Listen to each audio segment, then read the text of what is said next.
Hey, welcome back to the Jon Gil Podcast Show, and we're super excited on this episode to have on a very special guest by the name of Andrea Foncerrada.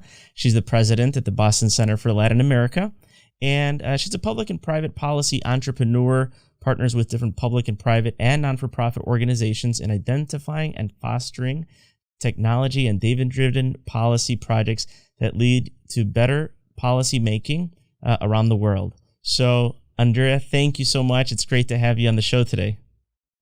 Hi, Jonathan. It's my pleasure. Great. And, if you can, please tell the audience a little bit more about yourself, Andrea, and also about, the Boston Center for Latin America. Of course. Well, I'm a policy designer. And when you actually hear that, you might think public policy, government, maybe even politics. I actually like to describe myself as a policy entrepreneur. That means that I actually design and implement different tools and policies for, or from, I should say, the private sector. But they're still policies because they impact the public in the public sphere, really. Even in private companies, the projects we work on and our mission, they impact in a big way, the right. wellness of everybody, and that's part of our mission. So that's who I am, a policy designer who works from the private sector to help companies, governments, non-for-profits to do better tools and also policy design within their organization so that they can just work better. We use a lot of IT. Sorry. No, we go use for it. a lot of IT and data.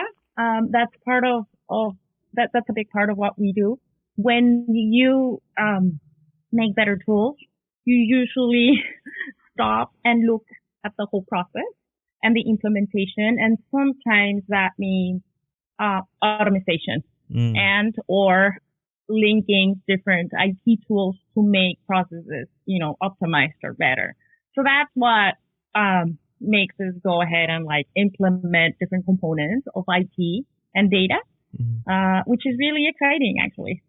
That is fantastic. So what are some of the items that you typically come across? Do you see some of the problems that you're currently facing today and are combating?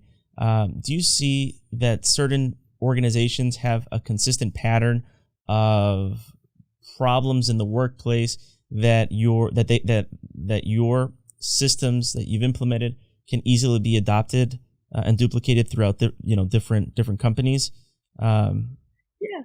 Yeah, no, absolutely. And I'm really glad you asked that because we work mainly with clients in Latin America. And at this moment, as a response of the levels of violence that, some countries are experiencing there, and especially violence against women, violence in the workplace, sexual and workplace harassment, we started last year a center for sexual and workplace harassment for Latin America. And we've been designing lots of tools, including guidelines.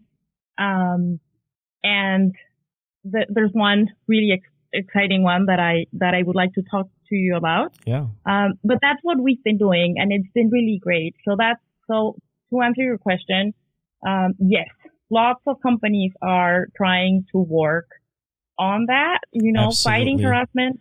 Yeah, and it's big, especially now with the Me Too movement.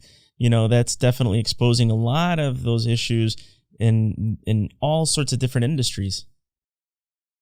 Yes, absolutely. And we're here to help. And it's not only violence in the workplace, but also diversity and inclusion. So we do have a team specialized in that specifically, and we work with different industries. We work with the mining industry. We work with the film industry. We work with universities. We work with law firms. feminist non-for-profits. So it's, it's a big range of different profiles and cultures. Yeah. And you know what? The bottom line is everybody's fighting violence in the workplace. Everyone, different types of violence. And so I guess it doesn't matter what you do or where you work. We are trying to solve the same problems. That's amazing. Everywhere. That's amazing. I mean, and that's making really a meaningful impact for it. I can only imagine how difficult it must be for someone going through some of those items. How fast can those policies be implemented by the different employers? Well, I can tell you what we can do. Sure. How long it takes us to help our clients do that. We usually do like a diagnostic. We do a survey, and we survey the different, the employees in the company. We interview them. We do focus groups, and depending on the client and the size, we do different. We use different types of tools to do that. And then based on the data that we receive and on the needs of the organization, we set up a plan to design the guidelines that are best for them. Because what is a sexual and workplace harassment guideline? Everybody's talking about it. Right. It's like this hot thing, and really, it's a set of tools that a company designs, adopts, and engages. They make an engagement, it's like a public engagement to abide by those rules, right? And so it does have to be a very personalized project for each company. You can't just print one and then adopt it and right. just have it. It doesn't work, right? Okay, so it's not a cookie cutter template. I mean, you have to go and really just work on each one. Got it. Absolutely. Yeah.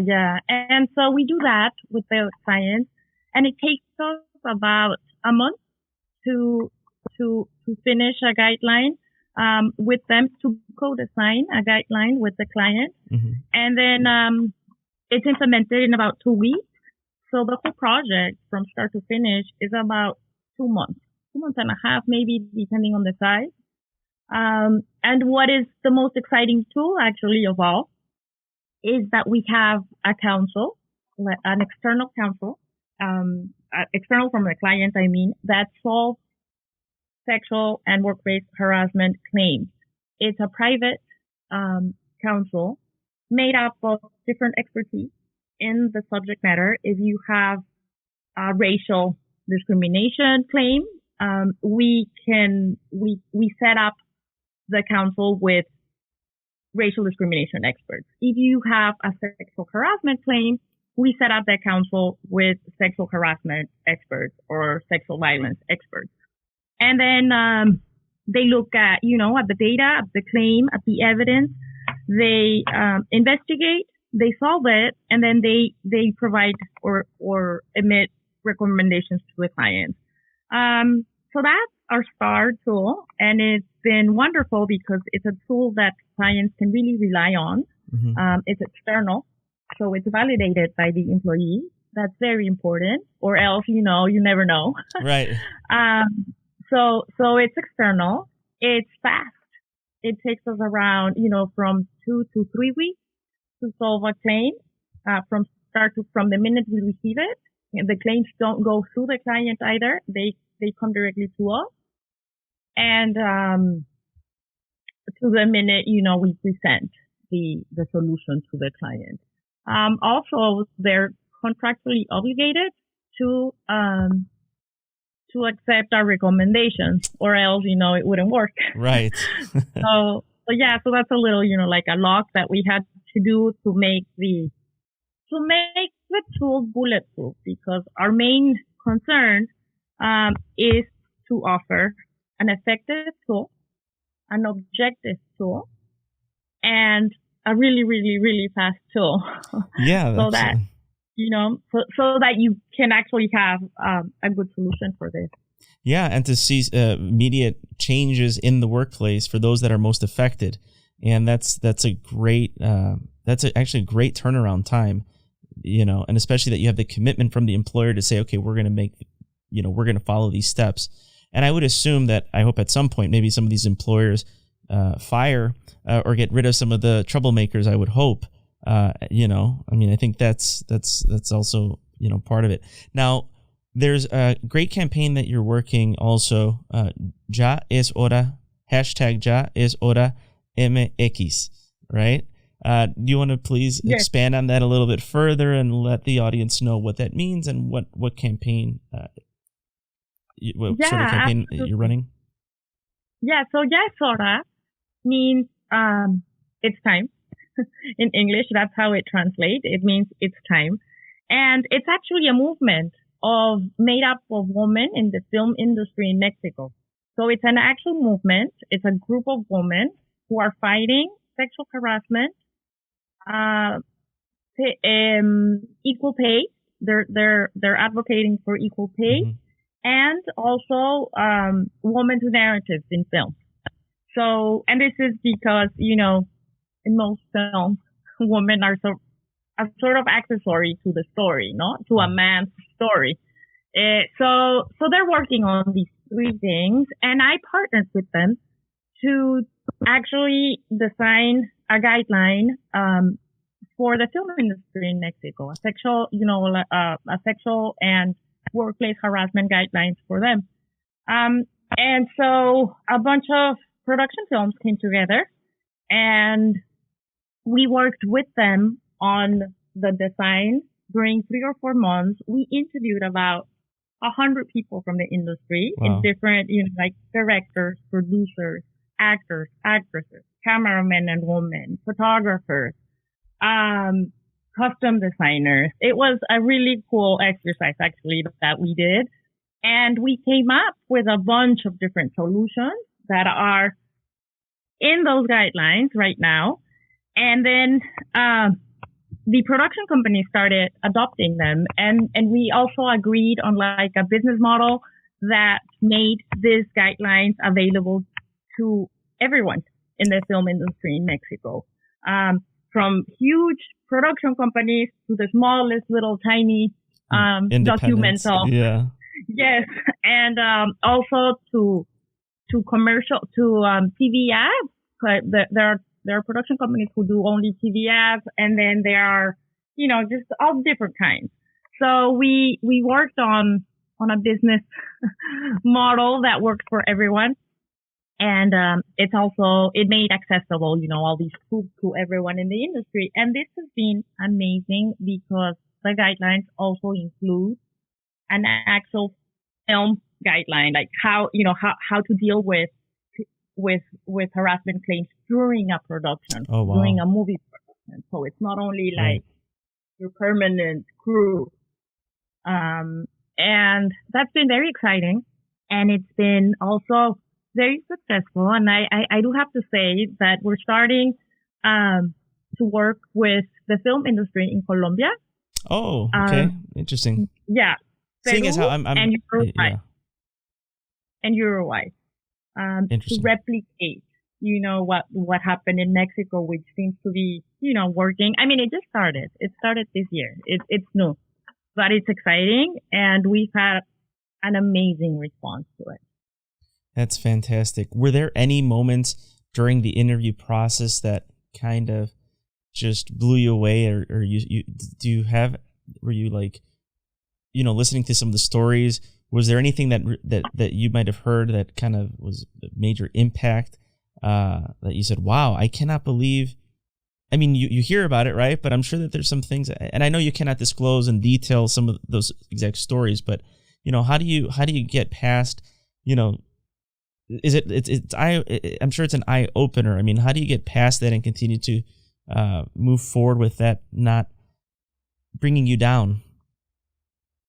Yes, of course, we did.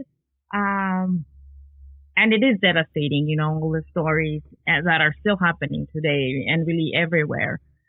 But I guess, just the simple fact that we're all working on this now, that's very moving to me. Absolutely. The coming together of so many different stakeholders in the industry, they were all sitting down trying to work on how to fight this.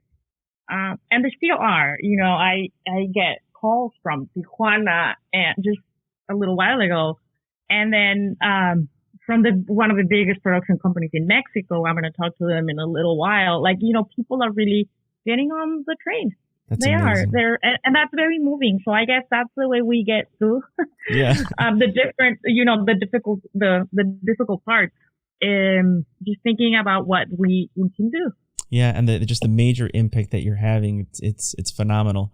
How does one, and I'm just gonna have one general question that I think might be on a lot of people's mind. I mean, the biggest,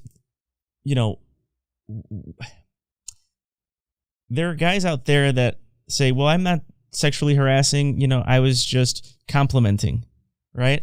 I mean, where is that line drawn, right? What makes the difference between a compliment versus a harassment? And I think that's kind of like a real gray area, and that's concerning.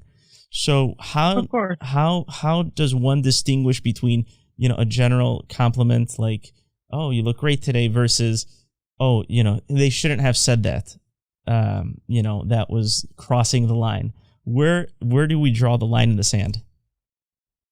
So, I'm glad you asked that, because that is actually our main objective, to make it completely and absolutely clear. Everybody, sits down at the table and asks that question. The line is very thin. There's this gray area. And, our objective is, no, it isn't. Okay. There isn't a gray area. Okay. No, you should actually, or maybe, if after we finish, working with the project and the organization, our main objective is for you and everybody else to know exactly, what is sexual harassment and what isn't. Right. And I'm going to tell you something. The clue is consent. The bottom line is consent. So, I met my husband at work, right? I married him. Mm. So why didn't I marry the other 10 people I met at work? Because I consented, sure, to go out with him. And he consented to go out with me. And I consented to get messages from him, and I consented to see his dirty looks at some point, maybe, right? Or his sexy, whatever, his compliments. And he did too. Of course. The bottom line is consent. It's consent. So that's very important to keep in mind. Consent will be the clue all the way through for everything, not only for sexual harassment, but also for workplace harassment or bullying. Mm-hmm. Or mobbing. What's the difference between a joke between peers, Correct. And then an offensive joke? Is it the tone, or is it, it's consent. When I'm not okay with getting any more jokes, then, and I'm saying, stop it. And we don't pay attention to those two words. Stop it. What are they telling you? They're telling you to stop. And sometimes we joke about it and we say, stop it, leave me alone. That is super clear to say, and to get that. And sometimes it's very normalized. Violence is normalized. We've normalized it everywhere in America, in the U.S., really everywhere around the world, every culture. We're so used to just joke or to do all these things and to justify it. So I would say to be very, very, very, very concerned about consent, to look out for it and to make sure it's affirmative, it's enthusiastic. Consent is revocable, which is very interesting. I might be consenting, to something today and then stop tomorrow because I'm not comfortable. And that doesn't mean it's okay for you to keep hitting on me. Right? It means, of course, I'm not comfortable anymore, and I've told you. So it's revocable. Consent is enthusiastic, affirmative, sober, revocable. You just have to make sure you have consent. Everything is no, only yes is yes. I would take the words for what they are. Important. Yeah, take the words for what they are. Yes is a yes, and no is a no. It can be, and you're right, because some can it's I'm sure it's a very uncomfortable situation, so they can, just because they didn't say no in a tough tone, but jokingly no, to not also make it awkward, but it's still their delivery. It's still the same. I mean, at the end of the day, the word was there. So right, and I would actually add, let me think about it, is a no. Ha ha ha, it's a no. I'm not sure I'm a little nervous. That's a no. Only yes is a yes. Perfect. Well, that's fantastic. I mean, that definitely covers a lot of ground, and that clearly defines in black and white, this is what it is. And I don't think that there's any other way for anyone out there to see it any other way than that, So that's fantastic. And is there any last words of encouragement for anyone currently going through this in the workplace? Yes, I would say speak up. Harassment is not okay. It is not a joke. It is not sexy. Harassment is a very, very serious thing and can have consequences. So speak up, look us up. We can help you. Look up the guidelines in your organization. If you don't trust them, look at guidelines outside. Look at, different authorities who might be dealing with these issues and accessible to you in your state. And also I would encourage businesses to get training, do training, like annual training, to their employees. It makes a big, big difference. It makes just this little chat that we had. Absolutely. Yeah. So as people become more aware of what is okay and what isn't, and how to identify different behaviors that are not okay, and also to be able to provide, themselves alternatives to those behaviors, and to know how to when it's okay to intervene. If you're actually a bystander and you are seeing something, act. And I'm not saying be a superhero and, intervene and escalate the incident. No, don't do that. There are lots of different ways of being an active bystander, and it's actually called bystander intervention. It's a methodology to fight harassment, and it works. So if you see harassment happening around you, intervene, ask a question, interrupt, talk about something else. You can do a bunch of different things. So that is very important. And at the Boston Center, we are very glad to help out in every way. We work with guidelines. We do different, data-driven exercises, and we have lots of training too. Fantastic. Andrea, this has been a pleasure. I want to say thank you so much for joining us today, and you're doing just amazing things. And I was really excited about this podcast because, I know that you're making a huge impact in, the future for just so many people who are being affected by harassment, and then just in general, your the Boston Center for Latin America is just amazing for the policy making that they're doing around the world. So I want to thank you so much for joining us today. Thank you, Jonathan. Yeah. I am glad to be here. Thanks. And again, if anyone wants to get a hold of you, what's the best way for them to reach out to you or to your organization? You can look us up at bostoncenter.org. Or we're on Twitter, Instagram, and Facebook, Boston Center. Perfect. All right. Well, thanks so much, Andrea. It's been great, and enjoy the rest of the day. Thank you, Jonathan. Bye-bye. All right. Take care.